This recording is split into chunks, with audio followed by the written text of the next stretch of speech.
Hi everyone, I'm Jesse Plummer and we're the Morrisville State College Fleet 400 class. Hi, I'm Tyler Tanner and this is my 1994 Jeep Grand Cherokee with a 5.2 V8. My name is Trevor Russell, and we're going to go over how to properly do a safety inspection and set up this Jeep on the Mustang Dyno. I'm James Miola, and the test we're going to be running today is the power curve test. I'll be showing you that later on.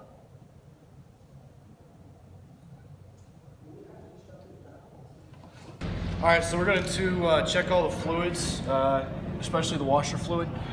We need to make sure that all the fluids are up to spec, including the transmission fluid especially, and the oil especially, because they're going to be running hot and the car's not going to be going anywhere, so it's not going to get very much airflow through the radiators, and we need to make sure that it stays cool. Alright, the reason we torque lug nuts is because when the vehicle is going on a dyno, the tires can spin at high rates of speed. So if one of the lug nuts come off for all of them, the tire can fall off or wobble and cause a really bad issue or the catastrophic failure. Particularly on the driveways.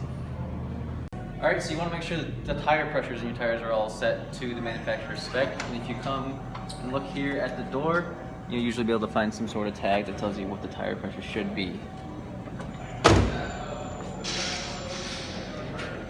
You just come back here and check it.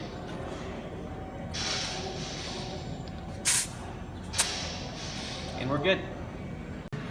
Ready? So now when we begin, we have to line up the vehicle with the dyno. You want to make sure that the lifts are still up and someone in the back to guide him on.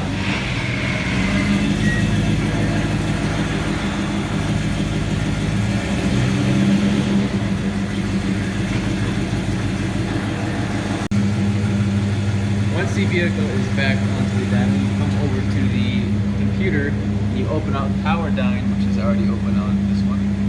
And you go into the lift and down.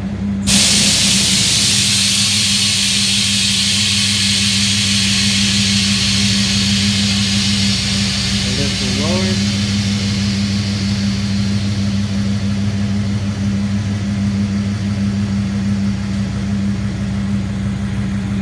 Then you roll it to get it centered on the dyno.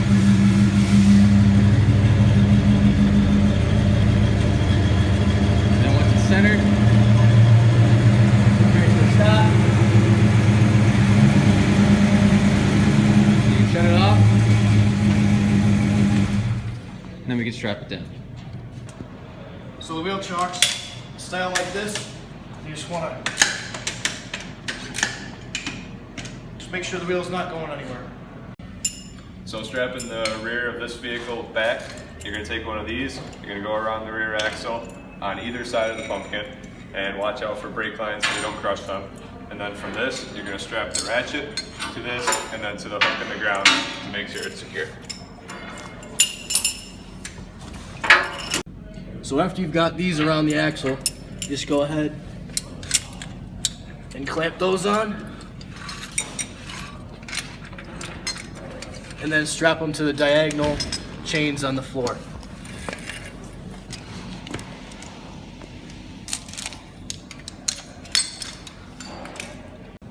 So at this point, once you get it hooked up, you're just going to snug up the straps on both sides, not super tight, until we get the front hooked up.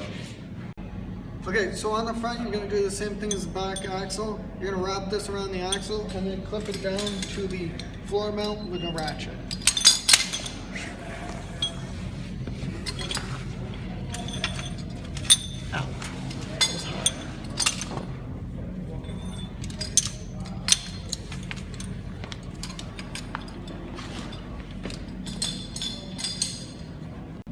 So you want to tighten the front one down all the way first.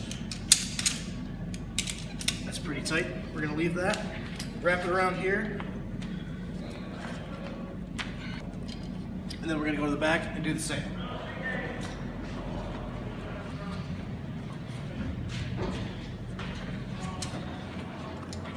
So we're going to go ahead and tighten these back ones down to about the same tightness.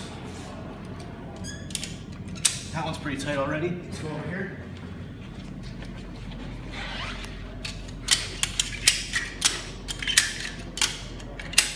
think that should do it. We'll wrap this one up, and then we'll get started. You want to make sure you have some sort of fan or cooling device in the front of the vehicle to keep air passing over the radiator to make sure it doesn't overheat during any of your tests.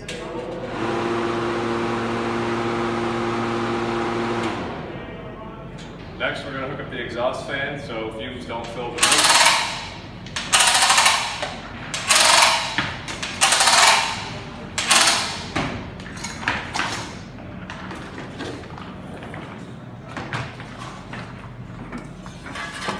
Just like that. All right, so you're gonna go through this, look up cars and trucks and vehicle information records, and we have a 1994 Jeep Grand Cherokee 5.2A, and we get all of our numbers here for total weight, drive axle weight. We get our horsepower at 50 miles per hour, which is going to be important later.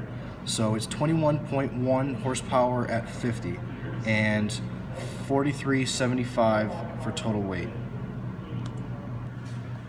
All right, so for this test, we're going to go right into tests, performance, and we're going to do a power curve test. So for this, you need to set your start speed, your stop speed, which is your minimum and maximum RPMs. So we're going to go with 2,500 and 4,500, which happen to already be set for this test. And then for our vehicle weight, I think it was 43.75.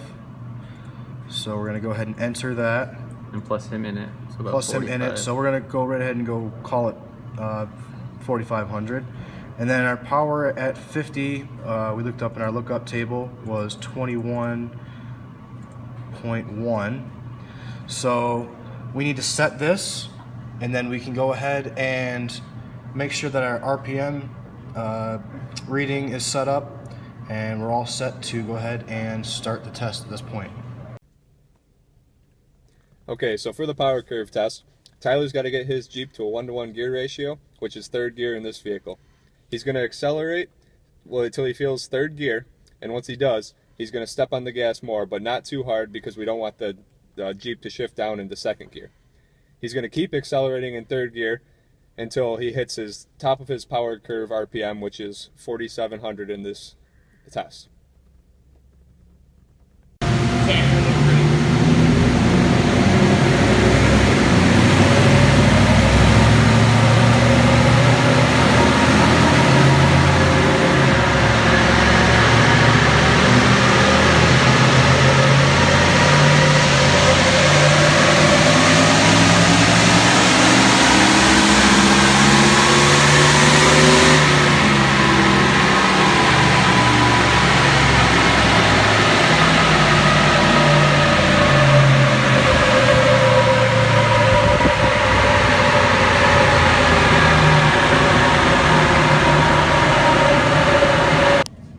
So to get the vehicle off the dyno, we're just going to go ahead and release the straps and do the reverse process. Also take out the wheel chucks and put over your straps. In order to drive off the dyno, you have to lift it back up again. So you go into lift, you just hit up, and then it should raise it, and then you're all set to drive off.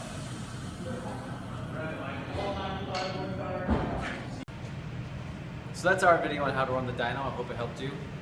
As you can see, it's not too hard to run a dyno if you follow everything we said and just make sure you take all the necessary safety precautions, then you shouldn't have a problem. If used correctly, the dyno is a powerful tool in the automotive industry, and it can be a lot of fun too. So hope this helped, and hope you have a good time running your own dyno.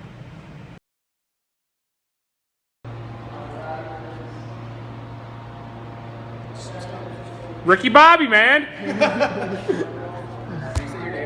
Alright, so during the power curve test, I have to sit here and get the vehicle to be in third gear. It's 1-to-1 ratio. I can't with them. You have to be looking at me the whole time. I'm Trevor Russell, and we're going to show you guys how to properly Properly shit.